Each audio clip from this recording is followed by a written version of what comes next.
So guys, for the first step, you're going to head over to search and type in CMD. Now you're going to run it as administrator and then click on yes.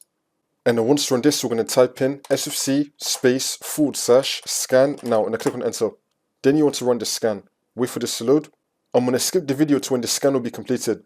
And then once that's been done, we're now going to type in DISM.exe space / online space / cleanup - image space / restore health. Click on enter again.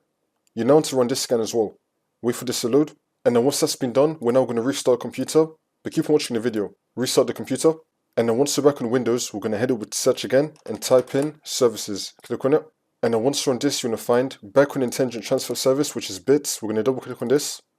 Change the startup type to automatic and then click on start. And then once that's been started, we're now going to click on OK. And now we're going to click on restart the service. Wait for this to load. And now the problem should be fixed.